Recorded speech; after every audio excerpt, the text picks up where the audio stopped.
Hello students, तो कैसे आप सब लोग। फिर से आपका स्वागत है आई एम करियर इंस्टीट्यूट में। हमारी सीरीज चल रही थी पीवाईक्यू, जिसका हमारा नेक्स्ट चैप्टर है कौन सा, बायोमोलिक्यूल। इसका अगर नीट में वेटेज देखा जाए तो हर साल कम से कम 2 क्वेश्चन इससे आए हैं, कहीं बार ज्यादा भी क्वेश्चन आए हैं, लेकिन आप देखेंगे एक पैटर्न हमेशा रहा है कि एक क्वेश्चन एंजाइम से आया है और दूसरा आया है टेबल्स से। इसलिए आपको टेबल हर एक रटी हुई होनी चाहिए। आप देखेंगे अभी हम क्वेश्चन सॉल्व करेंगे उसमें कि कहीं सारे क्वेश्चन है जो एंजाइम और टेबल से ही बार बार वही रिपीट हो रहे हैं। तो चलिए शुरू करते हैं। फर्स्ट क्वेश्चन आता है हमारे पास कौन सा, A phosphoglyceride is always made up of, यानी जो फॉस्फोग्लिसराइड होता है वो किसका बना होता है। पहले हम देखते हैं नाम में इसका काम छिपा है। फॉस्फो का मतलब कि क्या हो गया हमारे पास, फॉस्फेट हो गया, और नेक्स्ट ग्लिसराइड का मतलब कि क्या हो गया, ग्लिसरॉल हो गया। समझ में आया नहीं, कौन कौन सा हो गया, फॉस्फोग्लिसराइड यानी फॉस्फेट के साथ क्या होगा, ग्लिसरॉल होगा। इसके अलावा नेक्स्ट इसमें क्या होता है, सेचुरेटेड और अनसेचुरेटेड फैटी एसिड होता है। कौन कौन सा होता है, सेचुरेटेड और अनसेचुरेटेड फैटी एसिड होता है। हम इसके नाम से समझ सकते हैं, पहला क्या होता है फॉस्फोग्लिसराइड यानी फॉस्फेट, दूसरा क्या होता है ग्लिसरॉल, दूसरा क्या होता है सेचुरेटेड और अनसेचुरेटेड फैटी एसिड होता है। तो चलिए पढ़ते हैं। Only an unsaturated fatty acid esterified to a glycerol to which a phosphate group is also attached, यानी जिसे फॉस्फेट ग्रुप भी क्या होता है, अटैच्ड रहता है। लेकिन क्या समझिए अनसेचुरेटेड फैटी एसिड होता है तो नहीं, दोनों होते हैं। कौन सा, सेचुरेटेड और अनसेचुरेटेड दोनों। तो फर्स्ट ऑप्शन गलत हो गया। नेक्स्ट आता है ए सेचुरेटेड और unsaturated fatty acid esterified to a glycerol molecule to which a phosphate group is also attached, यानी जिसे फॉस्फेट ग्रुप भी क्या रहता है, अटैच रहता है। समझ में आ गया, इसमें क्या होता है सेचुरेटेड और अनसेचुरेटेड फैटी एसिड होता है। समझ में आया नहीं, जिसे कौन अटैच रहता है, ग्लिसरॉल का मॉलिक्यूल। तो ये हमारे पास क्या हो गया, करेक्ट हो गया। ठीक है, नेक्स्ट भी पढ़ लेते हैं, ये गलत क्यों है। सेचुरेटेड और unsaturated fatty acid esterified to a phosphate group, नहीं, क्या होता है ग्लिसरॉल से होता है। Which is also attached to a glycerol molecule से नहीं अटैच होता है, फॉस्फेट से अटैच होता है। इसका जस्ट उल्टा दे रखा उसमें। समझ में आ गया। नेक्स्ट देखते हैं, only a saturated fatty acid esterified to a glycerol molecule to which a phosphate group is also attached, जिससे फॉस्फेट भी क्या होता है, जुड़ा हुआ था। क्या सेचुरेटेड ही होता है, नहीं, कौन सा होता है, सेचुरेटेड और अनसेचुरेटेड दोनों होते थे। ये ऑप्शन भी हमारे पास क्या हो गया, गलत हो गया। बहुत अच्छा क्वेश्चन आया था इस साल वापस। मुझे कई बार लगता है कि रिपीट होने के इसके चांस है, क्योंकि बहुत अच्छा क्वेश्चन है। केवल लाइंस का फर्क है इसमें। अब बहुत सारे क्वेश्चन कौन सा करेक्ट किया होगा, सी वाला, जबकि कौन सा करेक्ट है, बी वाला। क्यों, क्योंकि सेचुरेटेड और अनसेचुरेटेड दोनों एस्टिफाइड किससे होते हैं, ग्लिसरॉल से होते हैं, जिसमें कौन अटैच रहता है, फॉस्फेट ग्रुप अटैच रहता है। करेक्ट ऑप्शन कौन सा हो गया, बी वाला। नेक्स्ट क्वेश्चन आता हमारे पास, देखिए the essential chemical components of many enzymes are, यानी बहुत सारे एंजाइम्स होते हैं, उनमें इसेंशियल कंपोनेंट्स कौन होता है, न्यूक्लिक एसिड क्या इसेंशियल है। बहुत सारे एंजाइम आपने देखा जिसमें न्यूक्लिक एसिड आया हो, ऐसा नहीं होता है। कार्बोहाइड्रेट भी नहीं होते हैं। तो कौन होते हैं, तो बहुत सारे एंजाइम्स होते हैं जिसमें विटामिन क्या रहते हैं, डायरेक्टली पार्टिसिपेट करते हैं। इसका एग्जांपल आप मुझे बता सकते हैं, हमने लाइन टू लाइन एनसीईआरटी में पढ़ी थी, एनएडी और क्या होता है एनएडीपी। एनएडीपी ये दोनों सेपरेट हैं। समझ में आया नहीं है, जिसमें कौन होता है, नियासिन होता है, जिसको हम क्या कहते हैं, विटामिन B3 कहते हैं। क्या कहते हैं, विटामिन B3। समझ में आया, नियासिन इनमें एंजाइम होता है। समझ में आया नहीं है, जो किसमें पार्टिसिपेट करता है, एंजाइम में पार्टिसिपेट करता है। तो करेक्ट ऑप्शन कौन सा हो गया हमारे पास, सी वाला। अब क्या प्रोटीन सही नहीं इसमें, क्योंकि सारे एंजाइम ही प्रोटीन होते हैं, ये ध्यान रखना। तो करेक्ट ऑप्शन इसलिए कौन सा है, विटामिन है। क्यों, क्योंकि एनएडी और एनएडीपी में क्या होता है, नियासिन नामक मतलब की सब्सटेंस पाया जाता है जो विटामिन ही है। और कौन सा विटामिन है, विटामिन B3। क्वेश्चन घुमा के भी आ सकता है कि एनएडी और एनएडीपी में क्या पाया जाता है, विटामिन पाया जाता है। कौन सा विटामिन पाया जाता है, B3 भी दे सकते हैं, नियासिन भी दे सकते हैं, या क्या दे सकते हैं इसकी जगह कि कौन सा विटामिन है। समझ में आया नहीं है, तो ये क्वेश्चन कैसे भी आ सकता है। तो करेक्ट है इसके लिए आप कि बहुत सारे एंजाइम में कौन से कंपोनेंट्स पाए जाते हैं, तो विटामिन कंपोनेंट्स पाए जाते हैं। इसका एग्जांपल क्या है, नियासिन किसमें होता है, एनएडी और एनएडीपी में होता है। समझ में आ गया। चलिए नेक्स्ट क्वेश्चन आता है उसके बाद है, transition state structure of the substrate formed during an enzymatic reaction is, यानी जो सबस्ट्रेट के साथ एंजाइम जुड़ता है उसमें क्या होता है, पहले ये समझ लीजिए। मैं यहां पर क्या बना देता हूं, कोई भी सबस्ट्रेट बना देता हूं। जैसे ये सबस्ट्रेट बना दिया मैंने इस शेप का बाइकोन के, जो हमारी ह्यूमन की आरबीसी होती है। समझ में आया नहीं है। अब इससे कोई भी, यानी ये क्या हो गया हमारे पास, सबस्ट्रेट हो गया। क्या हो गया, सबस्ट्रेट हो गया। इससे कोई भी आकर एंजाइम जुड़ता है, जैसे ये हमने मान लिया एक्स एंजाइम आके जुड़ता है। तो ये एक्स एंजाइम आके जुड़ेगा जैसे इस स्ट्रक्चर से, तो ये कुछ ही समय के लिए इससे जुड़ पाएगा। इसके बाद ये किसमें कन्वर्ट हो जाएगा, जो सबस्ट्रेट है वो किसमें कन्वर्ट हो जाएगा हमारे पास, प्रोडक्ट में। किसमें कन्वर्ट हो जाएगा, प्रोडक्ट में। तो आप मुझे केवल इतना सा बताइए कि ये एक्स क्या लॉन्ग टाइम तक अटैच रहता है, शॉर्ट टाइम तक अटैच रहता है।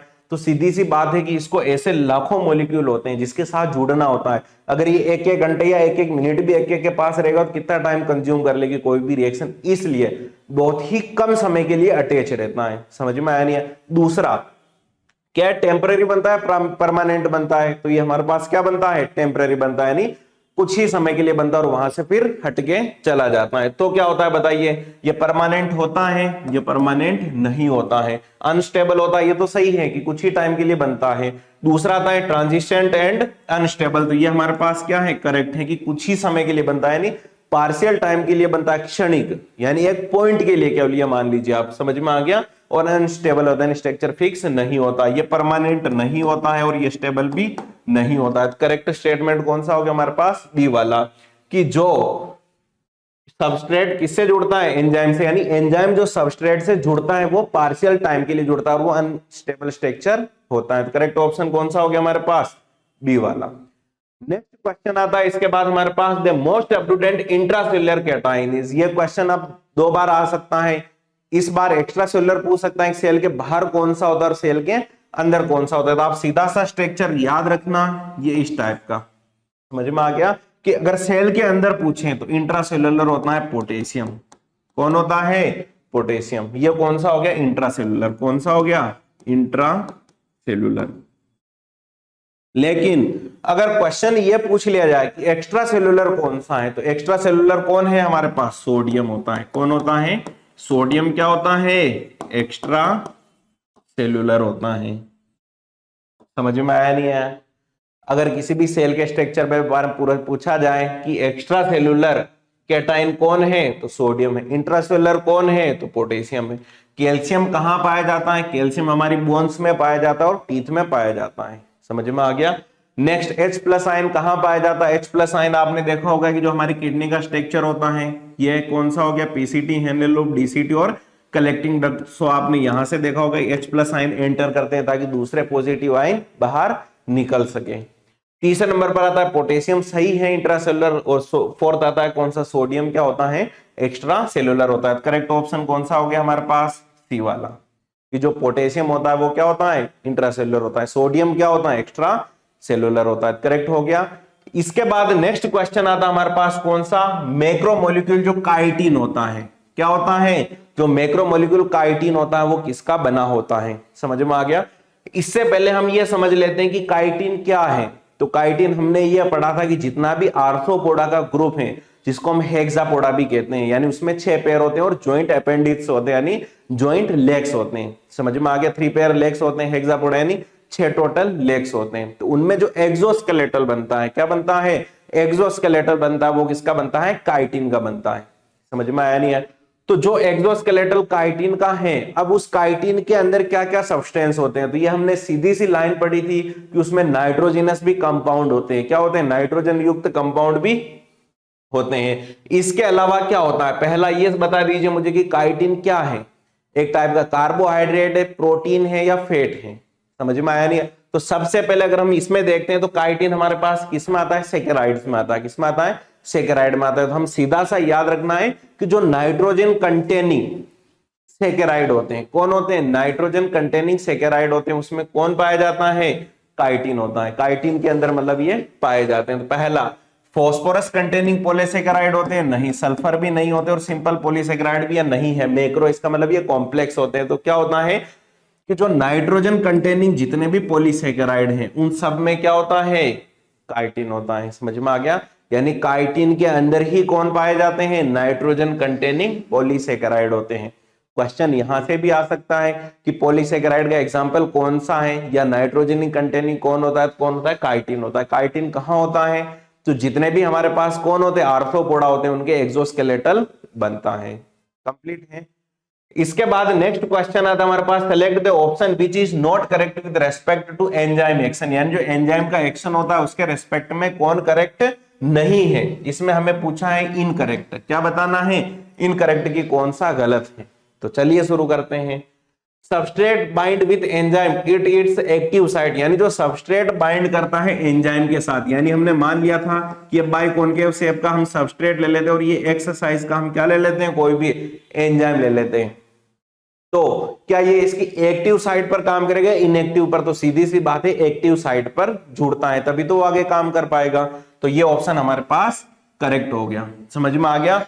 नेक्स्ट आता है addition of lot of succinate does not reverse the inhibition of succinic dehydrogenase by malonate. समझ में आया नहीं? यहां पर एक सीधा सा आप ये समझ लीजिए, ठीक है, कि कोई दो ग्रुप है आपके पास, यानी आप दो सॉल्यूशन बना रहे हैं, यानी ए और बी वाला। ये यहां पर एक बार समझ लीजिए आप। समझ में आया नहीं है कि ए तो आपके पास क्या है, नॉर्मल है। क्या है? नॉर्मल है। और जो बी वाला है वो इनिबिटर है। क्या है? इनिबिटर है। अब कैसे काम करता है ये समझ लेना, ठीक है। तो अब जैसे ही आपने कोई रेसिंग छोड़ी, उसके तुरंत बाद मतलब कि क्या होता है, ए को जुड़ना होता है, लेकिन जाके जुड़ जाता है बी वाला। समझ में आया नहीं है? जाके जुड़ना है किसको, ए वाले को, लेकिन कौन जुड़ जाता है, बी वाला। अब इस जगह पर हम क्या कहते हैं कि ये इनिबिट कर रहा है इसको। क्या कर रहा है? इनिबिट कर रहा है। कौन? बी वाला। अब बी यहां पर कौन है, मेलोनेट है। कौन है? मेलोनेट। समझ में आया नहीं है?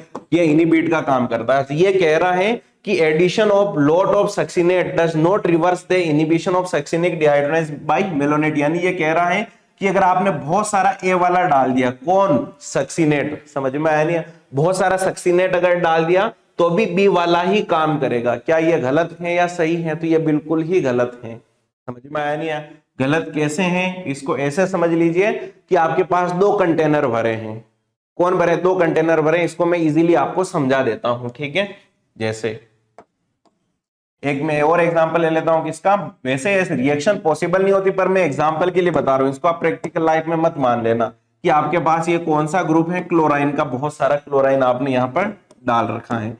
दूसरा आप डालते हैं सोडियम, और कौन डाल रखा है, पोटेशियम डाल रखा है। समझ में आया नहीं? तो आप ये मान लीजिए कि इस पहले कौन जुड़ेगा, हमें पता है NaCl जाके जुड़ जाएगा, जबकि हमें जोड़ना किसको है, पोटेशियम को जोड़ना है। हम जोड़ना चाह रहे पोटेशियम को, लेकिन पहले कौन जुड़ जाता है, सोडियम जुड़ जाता है। तो हम क्या कर सकते हैं इससे बचाने के लिए, कि हम पोटेशियम को अगर बहुत ज्यादा अमाउंट में डाल दें और सोडियम को कम अमाउंट में डाल दें, फिर जुड़ने के चांस किसके हो जाएंगे, पोटेशियम के।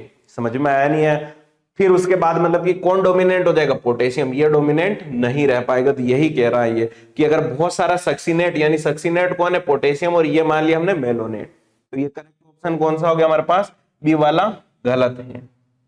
चलिए इसके बाद नेक्स्ट क्वेश्चन आता है हमारे पास। पहले ये बचे हुए ऑप्शन भी पढ़ लेते हैं। तो इसमें आता है a non-competitive inhibitor bind the enzyme at the distinct from the which bind the substrate, यानी वो उसके अलग साइड पर जुड़ते हैं। तो ये हमारे पास क्या है, करेक्ट है, कि जो नॉन कॉम्पिटिटर होते हैं वो अलग अलग साइड पर अटैच हो जाते हैं। Malonate is a competitive inhibitor of succinic dehydrogenase. ये वापस यही रिपीट हुआ है, देखिए, ठीक है। कितना अच्छा क्वेश्चन था ये, 2014 में आया था। अगर आप देखेंगे तो 2013 में इससे ही मिलता जुलता क्वेश्चन आया था, ठीक है। इसके बाद आया वापस कब, 2014 में। तो मेलेनोट जो होता है वो क्या होता है, इनिबिटर होता है किसके लिए, सक्सिनेट के लिए। इससे पहले ये जाके जुड़ जाता है। ये भी हमारे पास क्या हो गया, करेक्ट हो गया। करेक्ट ऑप्शन कौन सा हो गया, बी वाला, क्योंकि इसमें गलत पूछा है।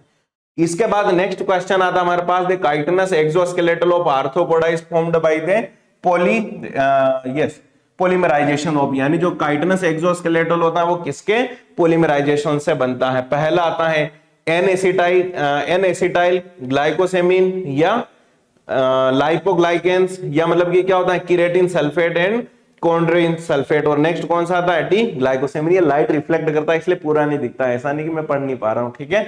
तो हमारे पास अभी हमने पढ़ा था किसमें एक्सोस्केलेटल होता है, उसमें क्या होता है, काइटिन होता है। काइटिन में क्या होता है कि जो नाइट्रोजन कंटेनिंग, क्या होता है हमारे पास, जो नाइट्रोजन कंटेनिंग होता है, कौन, ये अभी हमने क्वेश्चन पढ़ा था, देखिए, कि जो नाइट्रोजन कंटेनिंग होता है कौन, हाँ चला गया क्वेश्चन ही हमारा, यस, कि जो नाइट्रोजन कंटेनिंग पॉलीसेकेराइड होता है वो किसका बना होता है हमारे पास, काइटिन का बना होता है। तो ये क्वेश्चन हमारे पास वही वापस रिपीट हुआ है। तो करेक्ट ऑप्शन कौन सा हो जाएगा, ए वाला, कि एन एसिटाइल ग्लाइकोसेमिल किसके पॉलीमराइजेशन से बताया, तो काइटिन से। करेक्ट ऑप्शन कौन सा हो गया हमारे पास, ए वाला। तो ये बाकी क्या हो गए, गलत हो गए। फिर इसके बाद नेक्स्ट क्वेश्चन आता है, which one of the following is a non reducing carbohydrate, की इनमें से कौन नॉन रिड्यूसिंग कार्बोहाइड्रेट। पहला नॉन रिड्यूसिंग हम किसको कहते हैं, कि जिसमें कौन सा होता है हमारे पास, कीटोन, समझ में आया नहीं, और एल्डिहाइड फ्री नहीं जुड़े हुए होते हैं। और दूसरा है फेलिंग, मतलब कि क्या देते हैं, सॉल्यूशन को भी मतलब पॉजिटिव नहीं देते हैं, समझ में आया नहीं है, तो उसको हम बोलते हैं नॉन रिड्यूसिंग। और ये हमारे पास होता है कौन, सुक्रोज। समझ में आया कि ये फेलिंग सॉल्यूशन को भी पॉजिटिवनेस नहीं देते हैं, समझ में आ गया। दूसरा, इसमें फ्री एल्डिहाइड और कीटोन ग्रुप नहीं होते हैं, ठीक है। तो करेक्ट ऑप्शन कौन सा हो गया हमारे पास, बी वाला। माल्टोज क्या होता है, ये हमारे पास क्या है, रिड्यूसिंग है। लेक्टोज रिड्यूसिंग और राइबोस 5 भी क्या है, रिड्यूसिंग है। नेक्स्ट क्वेश्चन हमारे पास देखते हैं, विच of the following biomolecules does have a phosphodiester bond, यानी किसमें फॉस्फोडाइएस्टर बॉन्ड होते हैं, समझ में आ गया। तो सबसे पहले अगर हम मोटे मोटे तौर पर देखें तो फॉस्फोडाइएस्टर बॉन्ड हमारे पास किसमें पाए जाते हैं, डीएनए के स्ट्रक्चर में, समझ में आया कि डीएनए में क्या होते हैं, फॉस्फोडाइएस्टर बॉन्ड होते हैं। अब डीएनए में क्या एमिनो एसिड में होते हैं, नहीं, समझ में आ गया, एमिनो एसिड में नहीं होते हैं, फैटी एसिड में भी नहीं होते और मोनोसेकेराइड में भी नहीं होते हैं। तो न्यूक्लिक एसिड इन्हें न्यूक्लियोटाइड, आपको पता है कि नाइट्रोजन बेस, इसके साथ शुगर और फॉस्फेट ग्रुप मिलकर किसका फॉर्मेशन करते हैं, न्यूक्लियोटाइड का फॉर्मेशन करते हैं। और ये कंप्लीट स्ट्रक्चर क्या कहलाता है, न्यूक्लिक एसिड कहलाता है, समझ में आया, जिससे डीएनए हमारा बना हुआ होता है। तो अब इसमें क्या होता है कि जो डीएनए होता है, डीएनए को जोड़ने के लिए क्या पाया जाता है, उसमें फॉस्फोडाइएस्टर बॉन्ड पाए जाते हैं, समझ में आया। एक चेन से दूसरी चेन में क्या पाए जाते हैं, फॉस्फोडाइएस्टर बॉन्ड पाए जाते हैं। तो इससे हमारा क्लियर कौन सा हो गया कि जो न्यूक्लिक एसिड होते हैं न्यूक्लियोटाइड में कौन पाए जाते हैं, फॉस्फोडाइएस्टर बॉन्ड पाए जाते हैं। तो कंप्लीट ऑप्शन कौन सा हो गया हमारे पास, बी वाला। नेक्स्ट क्वेश्चन आता है हमारे पास, देखिए, a non proteinaceous enzyme is, यानी इनमें से कौन सा एंजाइम प्रोटीन वाला नहीं है। मोस्ट इंपोर्टेंट क्वेश्चन है। तो सबसे पहले क्या होता है, लाइसोजाइम होता है। अब लाइसोजाइम कहां होता है, हमारे माउथ में होता है, समझ में आ गया, बैक्टीरिया को किल करने का काम करता है। ये हमने डाइजेस्टिव सिस्टम में पढ़ा था। तो ये एक टाइप का क्या है, प्रोटीन है। दूसरा जो राइबोजाइम होता है, राइबोजाइम ही एकमात्र ऐसा एंजाइम है जो प्रोटीन नहीं है, समझ में आया नहीं है। तो करेक्ट ऑप्शन कौन सा हो गया, बी वाला, कि जो राइबोजाइम होता है वो क्या नहीं होता है, प्रोटीन एंजाइम नहीं होता है। नेक्स्ट आता है लाइगेज। लाइगेज क्या करता है, जोड़ने का काम करता है। और डीऑक्सीराइबोन्यूक्लियस, वापस से इसका हमने पूरा का पूरा स्ट्रक्चर पढ़ लिया था, कहां पर, डीएनए वाले चैप्टर में, समझ में आया। तो एक के बारे में हम पढ़ चुके हैं। तो कौन सा एंजाइम प्रोटीन नहीं है, राइबोजाइम प्रोटीन नहीं है। इसी पर तो एक अलग से क्वेश्चन बनता है कि सारे एंजाइम प्रोटीन होते हैं लेकिन सभी प्रोटीन एंजाइम नहीं हो सकते हैं, समझ में क्यों नहीं हो सकते, क्योंकि कुछ एक्सेप्शन भी होते हैं। कंप्लीट है।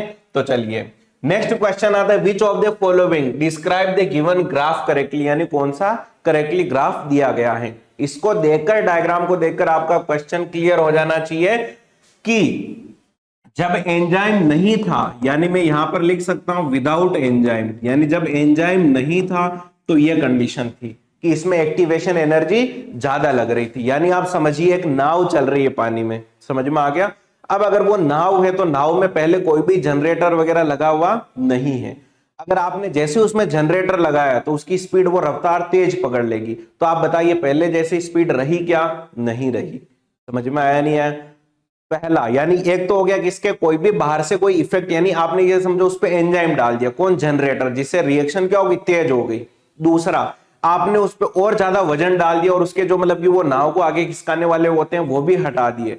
तो आप ये बताइए कि क्या स्पीड जैसे पहले नाव उसके कपड़ों के साथ चल रही थी वैसी चलेगी, तो नहीं चलेगी और स्लो हो जाएगी, समझ में आया। तो यानी हमेशा याद रखना कि एंजाइम जोड़ने से या तो रेट ऑफ रिएक्शन बढ़ेगा या कम होगा, पर एज वेल एज सेम तो नहीं रहेगा। ये मोस्ट इंपोर्टेंट पॉइंट है, ठीक है। तो चलिए इसमें देखते हैं, ये क्या है हमारे पास, विथ एंजाइम में, क्या है, विथ एंजाइम में। समझ में आया नहीं है कि जब एंजाइम लिया तो एक्टिवेशन एनर्जी कम लगी। आप यहां पर देखिए कि जब एंजाइम लिया आपने तो एक्टिवेशन एनर्जी कम लगी, लेकिन जैसे ही एंजाइम हटाया तो एक्टिवेशन एनर्जी बहुत ज्यादा लगी। इसके साथ हमें दो चीजें और समझनी की, ये एंडोथर्मिक होती है, एक्सोथर्मिक होती है, कि इसमें एनर्जी रिलीज होगी या क्या होगी, एनर्जी की जरूरत पड़ेगी इसमें। तो समझ में आ गया नहीं है। तो जो हमारे पास ये रिएक्शन है ये होती है एक्सोथर्मिक, यानी इसको एनर्जी देनी नहीं पड़ती और रिलीज होती है, समझ में आया नहीं है? तो चलिए, पहला एंडोथर्मिक रिएक्शन है, ये एंडोथर्मिक तो है ही नहीं, ये क्या है, एक्सोथर्मिक है, और ये एंजाइम के साथ हो रही है, विदाउट एंजाइम। तो देखिए, exothermic reaction with energy A is presence of enzyme, यानी जो ए है वो प्रेजेंस ऑफ एंजाइम में लग रही है, यानी कम एनर्जी लग रही है, और B is absence of enzyme, ये वाला हमारे पास करेक्ट हो गया। नेक्स्ट, ये एंडोथर्मिक नहीं है। अगला, exothermic reaction with energy A in absence of enzyme, A enzyme के अब्सेंस में और बी एंजाइम की प्रेजेंस में, तो उल्टा है, तो ये क्या हो गया हमारे पास, गलत हो गया। समझ में आया नहीं? तो करेक्ट ऑप्शन कौन सा हो गया, बी वाला, कि एंजाइम जब कोई भी होता है तो एक्टिवेशन एनर्जी कम लगती है, और अगर एंजाइम नहीं होता है तो एक्टिवेशन एनर्जी ज्यादा लगती है। चलिए, तो करेक्ट ऑप्शन कौन सा हो गया, बी वाला। इसके बाद नेक्स्ट क्वेश्चन आता हमारे पास, which of the following is least likely to be involve in stabilising the 3 dimensional folding of most proteins, यानी प्रोटीन का जो 3D स्ट्रक्चर होता है, क्या होता है, 3D स्ट्रक्चर होता है, उसमें सबसे कम पार्टिसिपेट कौन करता है? समझ में आया नहीं है? अगर 3D स्ट्रक्चर को बनाए रखना है तो उसमें कौन से बॉन्ड सबसे कम पार्टिसिपेट करते हैं? तो पहला आता है कौन सा, हाइड्रोजन बॉन्ड, दूसरा आता है इलेक्ट्रोस्टैटिक इंटरेक्शंस होता है, और हाइड्रोफोबिक इंटरेक्शंस होता है कि वाटर के अकॉर्डिंग वो काम करते हैं, और नहीं है किस पर, इलेक्ट्रोस्टैटिक यानी आयंस के अकॉर्डिंग काम करते हैं। ये तो स्ट्रक्चर को क्या करेंगे, बनाएंगे और बिगाड़ेंगे, यानी ये तो पार्टिसिपेट कर रहे हैं। लेकिन कौन पार्टिसिपेट नहीं करता है, तो एस्टर बॉन्ड इसमें पार्टिसिपेट नहीं करते। मोस्ट इंपोर्टेंट याद रखना है कि जो एस्टर बॉन्ड होते हैं वो 3D प्रोटीन में कोई पार्टिसिपेट नहीं करते हैं। करेक्ट ऑप्शन कौन सा हो गया हमारे पास, डी वाला। इसके बाद नेक्स्ट क्वेश्चन आता है हमारे पास कौन सा, विच one of the following statement is wrong, इनमें से कौन सा गलत है? समझ में आया नहीं है? तो पहला, यूरेसिल इज पिरामिडाइन, यानी जो हमारे पास यूरेसिल है क्या वो पिरामिडाइन है? 2 टाइप के हमने पढ़े थे, पहला होता है प्यूरिन्स और दूसरा होता है पिरामिडाइन। यानी पहले प्यूरिन में क्या होता है, एजी यानी एडिनिन और ग्वानिन, दूसरे में क्या होता है पिरामिडाइन में, साइटोसिन, थियामिन और यूरेसिल होता है। तो ये तो हमारे पास क्या है, पिरामिडाइन है, यूरेसिल जो आरएनए में होता है, ये तो हमारे पास क्या हो गया, करेक्ट हो गया। दूसरा, glycine is a sulphur containing amino acid, यानी जो ग्लाइसिन होता है क्या उसमें सल्फर कंटेनिंग एमिनो एसिड होता है? तो पहले तो ये समझना कि क्या ग्लाइसिन में सल्फर पाया जाता है? तो नहीं पाया जाता है। सल्फर किस में पाया जाता है, मिथियोनिन में पाया जाता है। किस में पाया जाता है, मिथियोनिन में पाया जाता है। समझ में आया नहीं है? तो बी वाला क्या हो गया हमारे पास, गलत हो गया। नेक्स्ट पढ़ते हैं, सुक्रोज इज ए डाइसैकेराइड, बिल्कुल सही है। सुक्रोज डाइसैकेराइड कैसे हैं कि अगर आप सुक्रोज को ब्रेक डाउन करोगे तो ये किसमें टूटेगा, ग्लूकोज प्लस फ्रक्टोज में, C6H12O6 C6H12O6 सेम स्ट्रक्चर होते हैं। समझ में आया नहीं है? तो ये भी हमारे पास क्या हो गया, करेक्ट हो गया। नेक्स्ट आता है सेलुलोज इज ए पॉलीसेकेराइड, यानी जो सेलुलोज होते हैं वो बहुत सारी एन चेन से मिलकर बना होता है। तो ये बिल्कुल हमारे पास क्या है, करेक्ट है कि सेलुलोज क्या होता है, एन स्ट्रक्चर से मिलकर बना होता है। ये भी हमारे पास करेक्ट हो गया। तो गलत कौन सा हुआ, बी वाला। क्यों गलत हुआ, क्योंकि ग्लाइसिन में नहीं होता है सल्फर कंटेनिंग एमिनो एसिड, किसमें होता है, मिथियोनिन में होता है। समझ में आया नहीं है? अब ये मिथियोनिन कहीं सुना सुना सा लगता है कि ग्लूटामिन मिथियोनिन आपने सुना होगा, कौन से जेनेटिक कोड वाले चैप्टर में मिथियोनिन को कोड करता है। ठीक है, तो चलिए ये कंप्लीट हो गया हमारे पास चारों। फिर इसके बाद नेक्स्ट क्वेश्चन आता है, ए typical fat molecule is made up of, यानी एक टाइपिकल जो मतलब फैट मॉलिक्यूल होता है वो किसका बना होता है। यहां से इंपॉर्टेंट आती है कि एक लड़का था, ध्यान रखना, उसके 13 गर्लफ्रेंड थी। कितनी थी, 13 गर्लफ्रेंड थी। मैं यहां पर लिख लेता हूं 13 GF थी। कितनी थी, 13 थी। एक छोड़ो, दो छोड़ो, तीन छोड़ो, कितनी थी, डायरेक्ट 13 थी। इससे याद रखना आपको कि जो फैट मॉलिक्यूल होते हैं उसके क्या होते हैं, 13 गर्लफ्रेंड होती है। उसको समझेंगे कैसे, एक को मैच कर दो G के साथ और 3 को मैच कर दो F के साथ, यानी एक तो क्या होता है, ग्लिसरॉल होता है, और बाकी 3 बचा है वो क्या होता है, फैटी एसिड के मॉलिक्यूल होते हैं। तो क्लियर है, पहला 1G और दूसरा होता है कौन सा, 3F, यानी एक क्या होता है, ग्लिसरॉल होता है और 3 क्या होते हैं, फैटी एसिड होता है। अब इसमें से कौन सा है बताइए। पहला 1 ग्लिसरॉल और 1 फैटी एसिड गलत है। 3 ग्लिसरॉल नहीं होते हैं। दूसरा 3 ग्लिसरॉल नहीं होते हैं। पहला 1 ग्लिसरॉल और 3 फैटी एसिड्स होते हैं। तो कंप्लीट ऑप्शन कौन सा हो गया हमारे पास, डी वाला। समझ में आया नहीं है? तो इसको याद रखना है 13 GF से। मोस्ट इंपोर्टेंट क्वेश्चन ये फेस फर्स्ट में आया था 2016 में। ठीक है, 13 GF किसके होती है, फैट के। कैसे होती है कि एक ग्लिसरॉल होता है और 3 क्या होते हैं उसमें, फैटी एसिड के मॉलिक्यूल होते हैं। कंप्लीट ऑप्शन कौन सा हो गया? डी वाला। उसके बाद नेक्स्ट क्वेश्चन आता हमारे पास, which of the following statement is correct the reference of enzyme. समझ में आया नहीं है? तो एंजाइम में कौन सा स्टेटमेंट करेक्ट है? पहला, होलो एंजाइम को क्या कहते हैं? जब को एंजाइम और कौन सा एपो एंजाइम जब साथ मिलते हैं तो उसको हम कहते हैं होलो एंजाइम। समझ में आ गया? ए वाले हमारे पास क्या हो गया? करेक्ट हो गया। एपो एंजाइम और को एंजाइम होता है, ठीक है, प्रोटीन और नॉन प्रोटीन भाग, प्रोस्टेटिक ग्रुप। अब को enzyme, Oppo enzyme, holo enzyme गलत है। होलो एंजाइम की डेफिनेशन को फैक्टर गलत है और एपो एंजाइम की भी गलत है। यानी क्वेश्चन अगर ये घुमा के भी आ सकता है, ठीक है, कि पहला एपो एंजाइम और को एंजाइम मिलकर क्या बनाते हैं? होलो एंजाइम बनाते हैं, ठीक है। तो करेक्ट ऑप्शन कौन सा हो गया? ए वाला।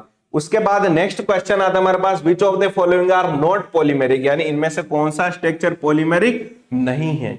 समझ में आ गया कि जो छोटे छोटे मोनोमर से मिलकर बना होता है उसको हम क्या कहते हैं? पॉलीमर कहते हैं। और इनमें से कौन पॉलीमर नहीं है? पहला प्रोटीन, हमारे छोटे छोटे भाई बहन इसके कौन होते हैं? एमिनो एसिड होते हैं, तो उससे मिलकर बना होता है। तो इसमें क्या होता है? इसमें मोनोमर होते हैं, तो ये पॉलीमेरिक है। फिर आता है पॉलीसेकेराइड, यानी बहुत सारी सेकेराइड की चेन मिलकर किसका निर्माण करती है? पॉलीसेकेराइड की करती है, जैसे सेल्यूलोज, सुक्रोज। समझ में आ गया? तो ये क्या हो गया? पॉलीसेकेराइड होता है। नेक्स्ट आता है कौन सा? लिपिड्स। अब यहां पर सुक्रोज डाइसेकेराइड, नोट क्या है? पॉलीसेकेराइड नहीं है। सेलुलोज क्या है? पॉलीसेकेराइड है। नेक्स्ट आता है कौन सा? लिपिड। अब जो हमारे पास लिपिड होता है वो मोनोमर से मिलकर नहीं बना होता है, ये इंपॉर्टेंट याद रखना है। तो करेक्ट ऑप्शन कौन सा हो गया? सी, कि जो लिपिड होता है वो मोनोमेरिक नहीं होता है। लेकिन न्यूक्लिक एसिड क्या होता है? मोनोमेरिक होता है, छोटे छोटे स्ट्रक्चर से मिलकर बना होता है। कौन से? न्यूक्लियोटाइड से। और न्यूक्लियोटाइड किससे मिलते हैं? न्यूक्लियोसाइड से। कंप्लीट है। तो इसका करेक्ट ऑप्शन कौन सा हो गया? सी वाला।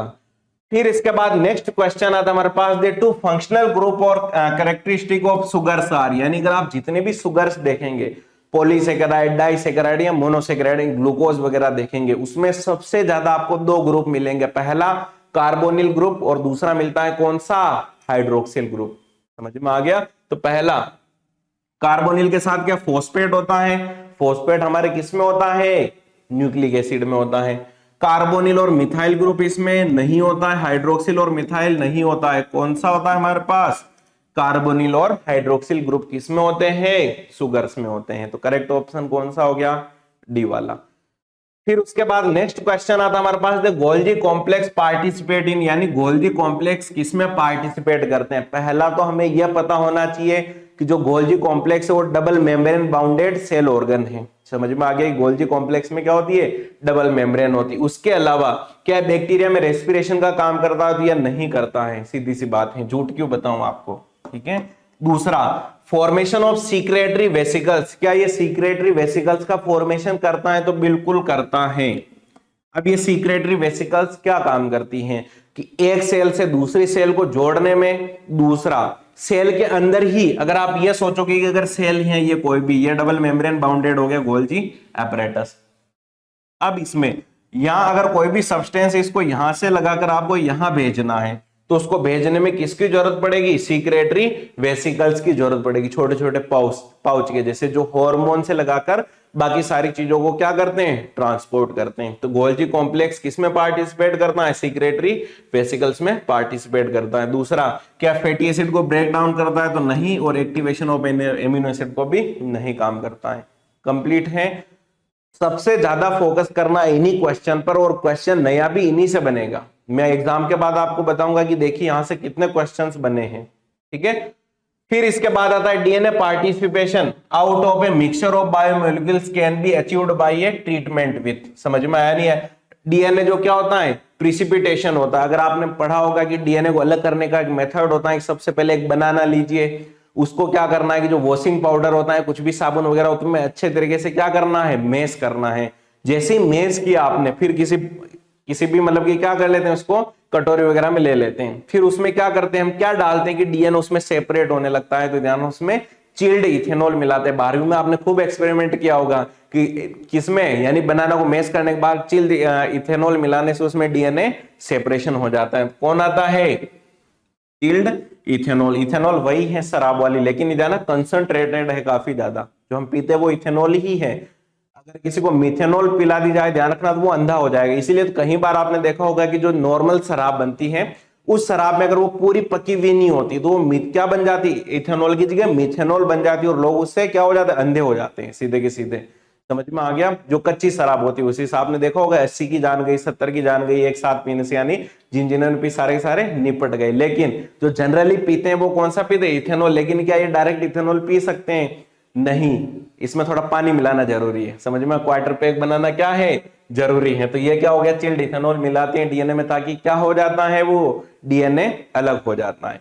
फिर इसके बाद नेक्स्ट क्वेश्चन आता है हमारे पास, कंसीडर द फॉलोइंग स्टेटमेंट्स, यानी जो फॉलोइंग स्टेटमेंट्स है उनको कंसीडर कीजिए। क्या कंसीडर करेंगे आप, देखिए, कोएंजाइम और metal ion that is tightly bound to enzyme protein is called prosthetic group, यानी जो प्रोटीन के साथ बाउंड करता है, तो नहीं, नॉन प्रोटीन के साथ बाउंड करता है। ये वाला तो हो गया हमारे पास गलत। फिर उसके बाद नेक्स्ट क्वेश्चन आता है, a complete catalytic activity enzyme with bound prosthetic group is called apoenzyme, उसको हम नहीं कहते। ये भी क्या हो गया हमारे पास, जो कैटालाइटिक एक्टिविटी होती है वो क्या हो गया हमारे पास, गलत हो गया। तो ए और दोनों ही गलत हैं इसमें, तो ए और बी आर ट्रू नहीं है, ये भी दोनों सही है नहीं है, ये दोनों ही क्या है, गलत है। तो ये वाला करेक्ट हो गया, यानी सी वाला। ये जो दोनों स्टेटमेंट दे रखे हैं वो क्या है, गलत है। होलो एंजाइम में क्या आते हैं, एपो एंजाइम और को एंजाइम आते हैं, और इसमें उल्टा दे रखा है, कंप्लीट है। फिर उसके बाद नेक्स्ट क्वेश्चन आता है हमारे पास, identify the basic amino acid, most important question है ये, ठीक है, कि एसिडिक एमिनो एसिड, बेसिक और न्यूट्रल एमिनो एसिड कौन कौन से आइडेंटिफाई करने हैं। एसिड को बहुत अच्छा तरीका है कि जिसके आगे एसिड लगाए वही क्या है हमारे पास, एसिडिक एमिनो एसिड हो गया। दूसरा जो लाइसिन होता है ये क्या होता है हमारे पास, बेसिक होता है। क्या होता है, बेसिक होता है। और ये दोनों क्या होते हैं, न्यूट्रल होते हैं। समझ में आया नहीं है, ये क्या होता है, बैलेंस्ड होते हैं। कौन, वेलिन और टायरोसिन। तो कौन होता है बेसिक, लाइसिन। कंप्लीट ऑप्शन कौन सा हो गया, बी वाला, ठीक है। फिर इसके बाद नेक्स्ट क्वेश्चन आता है, which one of the following is the most abundant protein in the animals, यानी एनिमल्स में सबसे ज्यादा प्रोटीन कौन सी पाई जाती है। तो सबसे ज्यादा आप देखेंगे जितना भी, अगर क्या कर रहे हैं आप, जिम जा रहे हैं बार बार, मतलब कि मसल्स बना रहे हैं। आपने घोड़े में देखी होगी मसल्स, किसी में भी, मतलब कि काऊ, बफेलो, सब में मतलब कि जो मसल्स होती है वो मसल्स किसकी बनी होती हैं, प्रोटीन की बनी होती है। और उसमें कौन सा प्रोटीन होता है, अगर आप ज्यादातर देखेंगे कि मसल्स में ये प्रोटीन होता है, ये कौन सा प्रोटीन होता है, कोलेजन प्रोटीन होता है। समझ में आया नहीं है, कौन सा प्रोटीन होता है, कोलेजन प्रोटीन होता है। तो सबसे ज्यादा एनिमल्स में कौन सा प्रोटीन पाया जाता है, तो कोलेजन पाया जाता है। लेसिथिन, इंसुलिन, और ये गलत है, इंसुलिन है, ठीक है, और हीमोग्लोबिन नहीं है, ठीक है। तो सबसे ज्यादा कौन सा पाया जाता है, कोलेजन पाया जाता है। फिर इसके बाद नेक्स्ट क्वेश्चन आता है कि मतलब आपको मैच करने हैं। अब पोजेस पेप्टाइड बॉन्ड, यहां थोड़ी सी मिस्टेक हो गई है लेखक के द्वारा, तो गुस्सा की माफ कीजिएगा, पेप्टाइड बॉन्ड, ठीक है। तो पहला आता है इनिबिटरी ऑफ कैटालाइटिक एक्टिविटी, यानी कैटालाइटिक एक्टिविटी को कौन रोकता है। अभी हमने पढ़ाया था कि अगर आपने क्या किया, सक्सिनेट ज्यादा डाला तो मेलोनेट क्या हो जाता है, जुड़ने पर कम हो जाता है। तो पहला जुड़ गया दूसरे के साथ, पहला जुड़ गया किसके साथ, दूसरे के साथ। यह वाला भी हमारे पास गलत हो गया, यह वाला भी हमारे पास गलत हो गया। अब बच्चे दो ऑप्शन है, ठीक है। दूसरा आता है कि पेप्टाइड बॉन्ड किसमें पाए जाते हैं, तो जो हमारे पास पेप्टाइड बॉन्ड होते हैं वो प्रोटीन में होते हैं। और प्रोटीन में भी कौन सी प्रोटीन होती है, अब यहां पर देखिए, तो कोलेजन प्रोटीन में होते हैं। समझ में आ गया। तो दूसरा, नेक्स्ट अगर आप देखेंगे तो किसमें मैच करेंगे, ठीक है, तो दूसरा किससे जुड़ता है, फोर्थ से, तो ठीक है, ये वाला भी हमारे पास सी भी गलत हो गया। तो बचा कौन सा ऑप्शन है, डी है। अब यहां पर देखिए आप, सी में दे रखा है कौन सा, कि जो सेल वॉल मटेरियल होता है फंगी में वो काइटिन का बना होता है। और जो हमारे पास सेकेंडरी मेटाबोलाइट कौन होता है, रिसिन होता है। समझ में आ गया। अब रिसिन कहां से मिलता है हमें, तो आप जनरली आप ध्यान रखिएगा, रतन जोत के बीज होते हैं, और जो कौन सा होता है, बीन्स वगैरह होते हैं, केस्टर, अरंडी। समझ में आया नहीं है, तो उनकी फली वगैरह पाए जाते। कई बार आप गांव में सुनते होंगे कि रतन जोत के बीज खाने से इतने बच्चे बीमार हो गए, इतनों की डेथ हो गई, क्योंकि वो पॉइजन क्रिएट करता है। समझ में आया नहीं है, तो इसके कारण डेथ हो सकती है। तो कंप्लीट ऑप्शन कौन सा हो गया हमारे पास, डी वाला, ठीक है। फिर उसके बाद नेक्स्ट क्वेश्चन आता हमारे पास, देखिए, secondary metabolite such as a nicotine, ठीक है, स्ट्राइसिन एंड का क्या होता है, कैफीन होते हैं। वो क्या करते हैं, प्लांट्स जो सीक्रेट करते हैं, वो क्यों करते हैं, प्लांट निकोटीन का सीक्रेट करता है, ऐसा तो वो इसलिए तो निकोटीन का सीक्रेट करेगा नहीं कि जो भी पिएगा वो मस्त हो जाएगा पी के। वो तो हमने क्या किया, उसका अब्यूज किया है, बेचारे का दुरुपयोग किया है, जबकि प्लांट ने इसलिए सीक्रेट किया था ताकि उसकी सुरक्षा हो सके। समझ में आया नहीं, आप खुद को प्रोटेक्ट कर सके किसी भी इंसेक्ट से। लेकिन हमने क्या कर लिया, अपना फायदा ढूंढ लिया। तो अगर आप देखेंगे तो क्या वो ग्रोथ रेस्पॉन्स के लिए करता है, नहीं करता है, डिफेंस एक्शन के लिए यानी खुद को प्रोटेक्ट करने के लिए क्या करता है वो, निकोटीन और ये इनका सीक्रेट करता है कैफीन वगैरह। समझ में आया, जिसको हम जनरली किसके लिए यूज करते हैं, नशे के लिए। ठीक है, तो करेक्ट ऑप्शन कौन सा हो गया, बी वाला हो गया, ये भी गलत है। इफेक्ट ऑन रिप्रोडक्शन और नेक्स्ट कौन सा, न्यूट्रिटिव वैल्यू नहीं, करेक्ट हो, यानी वो अपनी सुरक्षा के लिए इनका सीक्रेशन करता है। ये कब आया था, 2020 में। आप देखेंगे हर एक में दो दो क्वेश्चन आ रहे हैं। फिर उसके बाद नेक्स्ट क्वेश्चन आता है, identify the substance having glycosidic bond and peptide bond. अब पहला आता है ग्लाइकोसाइडिक बॉन्ड, किसमें होते हैं आप देखेंगे, सेकेराइड्स में होते हैं, यानी सुगर्स में होते हैं। अल्फा डी ग्लूकोज और अल्फा डी ग्लूकोज में आपने देखा ओ मिलकर क्या बना देते हैं, ग्लाइकोसाइडिक बॉन्ड बना देते हैं। दूसरा पेप्टाइड बॉन्ड किसमें होते हैं, प्रोटीन में होते हैं। चलिए अब देखते हैं, पहला ग्लिसरॉल और ट्रिप्सिन गलत है। ठीक है, ग्लिसरॉल एक क्या है, फैट है। सेलुलोज सेकेराइड है। लेसिथिन प्रोटीन नहीं है। इनुलिन और दूसरा आता है इंसुलिन, ये हमारे पास करेक्ट होता है। अब पहले ये समझ लेते हैं इनुलिन का यहाँ क्या काम है, नया नया सुना है। ठीक है, इनुलिन बुक में दे रखा है, ऐसे कैसे हमें क्या करता है, इनुलिन को भी यूज किया जाता है ग्लूकोज वगैरह की तरह। अगर किसी को लूज मोशंस है या किसी को कॉन्स्टिपेशन है, कब्ज है, तो उसको अगर फाइबर्स अधिक चाहिए, काफी टाइम से अगर बीमार है, तो उसको फिर ये इनुलिन वगैरह खिलाए जाते हैं, जिससे क्या होता है, ये अलग अलग प्लांट्स वगैरह से इकट्ठा किया जाता है, वेजिटेबल से इनुलिन। ये एक टाइप का क्या है, शुगर है, यानी कार्बोहाइड्रेट। क्या है, कार्बोहाइड्रेट। कंप्लीट है, तो इनुलिन क्या हो गया, कार्बोहाइड्रेट, और इंसुलिन हमारे पास प्रोटीन होता है, जो एक टाइप का क्या है, हार्मोन है, जो डायबिटीज में यूज किया जाता है। अब काइटिन तो क्या है हमारे पास, सेकेराइड, लेकिन कोलेस्ट्रॉल फैट हो गया। करेक्ट ऑप्शन कौन सा हो गया, सी वाला। फिर उसके बाद नेक्स्ट क्वेश्चन आता है, which of the following are not secondary metabolites in plant, यानी कौन सेकेंडरी मेटाबोलाइट्स नहीं है प्लांट में। पहला प्राइमरी मेटाबोलाइट्स में कौन कौन आते हैं, पहला आता है कार्बोहाइड्रेट, दूसरा आता है प्रोटीन, तीसरा आता है कौन, फैट, फिर उसके बाद कौन आता है, न्यूक्लिक एसिड। ये सब के सब क्या होते हैं, प्राइमरी मेटाबोलाइट्स होते हैं। अब यहां पर आप देखेंगे प्रोटीन किससे बनता है, एमिनो एसिड से बनता है। समझ में आ गया।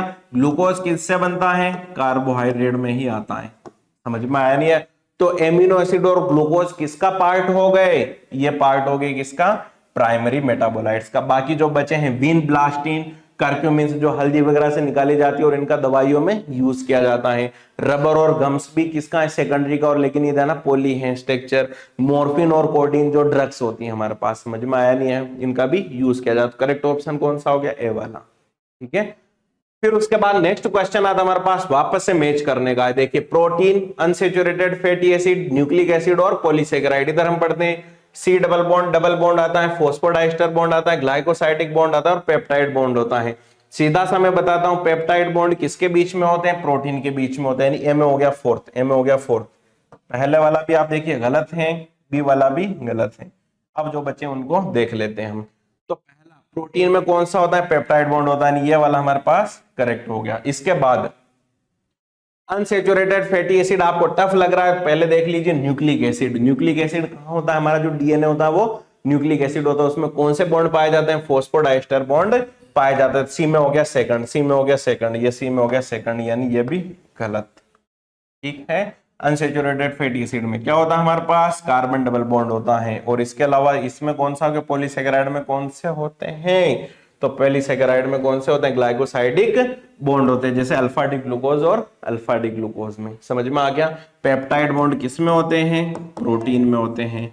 दूसरा ग्लाइकोसाइडिक बॉन्ड किस में होते हैं, सेकेराइड्स में होते हैं। कौन से वाले में, पॉलीसेकेराइड में। दूसरा फॉस्फोडाइस्टर बॉन्ड किस में होते हैं, डीएनए में, यानी न्यूक्लिक एसिड में। और कार्बन ये किस में होता है, अनसेचुरेटेड फैटी एसिड में होते हैं। कंप्लीट है हमारे पास। करेक्ट ऑप्शन कौन सा हो गया, ये डी वाला करेक्ट है। फिर उसके बाद नेक्स्ट क्वेश्चन आता है, आइडेंटिफाई द इनकरेक्ट पेयर। इनमें से गलत का आपको सेलेक्ट करना। पहला टॉक्सिन, यानी जो जहर होता है, क्या वो एब्रीन होता है, तो ये हमारे पास बिल्कुल करेक्ट है। समझ में आ गई। एब्रिन एक टाइप का टॉक्सिन है, आप देखेंगे बुक के अंदर टेबल्स बना रखी। मैं फिर कह रहा हूं, इस चैप्टर में कुछ याद हो ना हो, टेबल्स को इतना रटना है कि एक में भी गलती के चांस ना हो। अब यहां पर देखना, बहुत छोटी मिस्टेक दिख जाएगी आपको। जो लेसिथिन्स होते हैं उसमें कॉन्केवेलिन ए होता है, ये भी सही और ये भी सही है। दूसरा, ड्रग्स में क्या रिसिन आती है? तो नहीं, रिसिन एक टाइप का जहर होता है जो कहां से निकाला जाता है, मैंने बताया, जो अरंडी यानी कैस्टर ऑयल होता है उससे, उसकी फलियों वगैरह से मिलता है। समझ में आ गया। तो बहुत टाइप के, मतलब कि किसमें होता है, एक टाइप का पॉइजन होता है। दूसरा, तो ये हो गया हमारे पास गलत। और एल्केलॉइड्स में कौन आते हैं? कोडीन वगैरह। समझ में आया नहीं? जिसमें ड्रग्स है, समझ में आ गया, एल्केलॉइड्स होते हैं। यहाँ करेक्ट ऑप्शन हो गया हमारे पास कौन सा वाला? सी वाला। कि सी क्या है? गलत दे रखा है, ड्रग्स। कंप्लीट है। चलिए, फिर उसके बाद क्वेश्चन नंबर 29 आता है कि जो बायोलॉजिकल मॉलिक्यूल्स होते हैं, बायोलॉजिकल फंक्शंस उनके क्या क्या है। पहला, ग्लाइकोजन, ग्लोब्यूलिन, स्टेरॉइड और थ्रोम्बिन होता है। इसके अलावा हार्मोन, बायोकैटालिस्ट, एंटीबॉडी और स्टोरेज ऑफ प्रोडक्ट। तो पहला आता है हमारे पास की जो ग्लाइकोजन होता है। ग्लाइकोजन क्या करता है हमारी बॉडी में? फूड को स्टोर करने का काम करता है। तो ए में हो गया फोर्थ वाला। तो ये बी वाला भी गलत है, ये गलत हो गया, और डी वाला भी गलत है। अब बचा कौन कौन सा है, देखिए दो बचे हैं।